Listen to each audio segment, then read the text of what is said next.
Thank you for joining us here at 6:30. I'm Alex Dieterer. Tonight, Louisville Metro Police are investigating a shooting outside a popular bar near St. Matthews that left one person dead.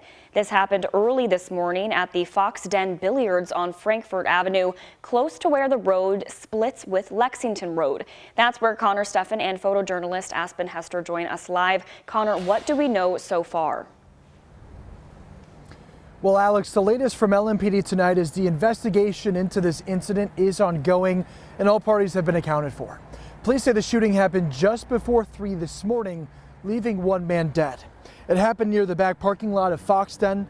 After speaking with the owner, Jared Matthews, we've learned the man shot had been involved in a domestic dispute inside the bar before security kicked him out.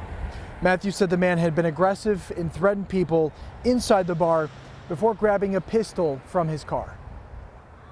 The guy approached with his pistol and he went to grab it, and our security and defense had to shoot him.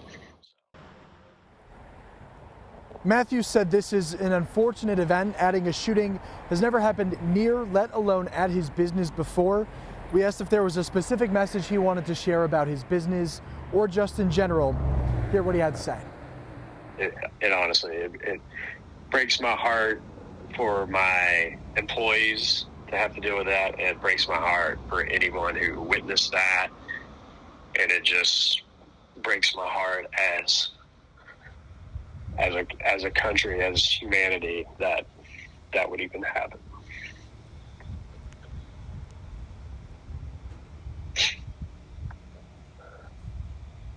That's not what that place is supposed to be. Again, this is still an active investigation being headed up by LMPD's homicide unit. Right now, Fox Den does remain open. The business tonight trying to dispel any fears about it being an unsafe place. We're live in Louisville. Connor Steffen, WHAS11 on your side.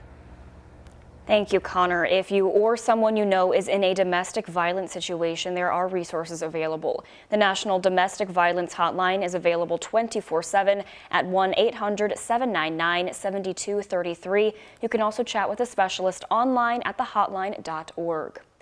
Metro Police are also investigating a deadly shooting that happened in the parking lot of a Zorn Avenue gas station. An LMPD spokesperson says officers first responded to the Valero gas station near I-71 around 4:30 yesterday afternoon for reports of a robbery. When they got there, they found out there wasn't a robbery, but shots were fired in the parking lot. No victims were found at the scene, but not long after, a man showed up at University Hospital with a gunshot wound. He later died at the hospital. Police say there aren't any suspects at this time. Anyone with information about the shooting is asked to call 574-LMPD or visit their online portal to leave an anonymous tip. The 81-year-old man from Floyd County who went missing Friday has been found. 81-year-old Larry Gelbach, who suffers from dementia, walked off in an unknown direction around 4 p.m. Friday and was reported missing to the Floyd County Sheriff's Office. On Saturday, law enforcement, EMS, and over 40 volunteers used ATVs, canines, and drones to try and find him. Today, over 200 volunteers showed up to search for Gelbach. 292 people show up today out of their own time to help. Some of them know him and some don't, but they care about their community. So it's really with great pride to see this many people show up to come out. We have many agencies that are involved here. The Sheriff's Office says Gelbach was extricated from where he was found and treated by EMS. Demolition on the Highview home that's filled with chemicals and explosive substances could start as early as tomorrow. This was the scene today on Applegate Lane, an LMPD cruiser blocking access to anyone other than residents. Bulldozers and trailers are now at the house. Instead of a controlled burn, a Nicholasville, Kentucky company called CMC Environmental Services will remove the walls and roof of the house before they demolish the inside of the house piece by piece. Once the contents of the house are removed, they'll be put in a steel tank in the backyard to be processed. Neighbor Rebecca Jackson says she's glad the city chose to go this route. We are not afraid of it. We have the EPA air quality monitor in our yard. Wind is blowing, there's no burning house, we're okay.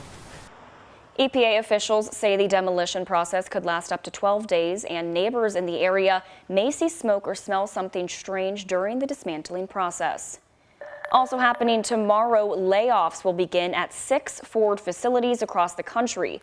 The automaker says they're a result of the strike here at the Kentucky truck plant and the Chicago assembly plant. The 557 impacted employees work at facilities in Michigan, Ohio, and Illinois. Ford says the facilities have to reduce production of parts that would normally be sent to KTP.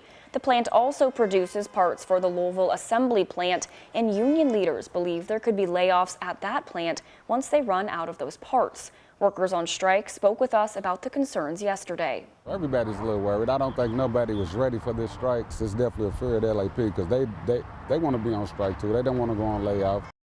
UAW President Shawn Fain has said they could put more plants on strike at any moment instead of continuing the pattern of adding factories on Fridays.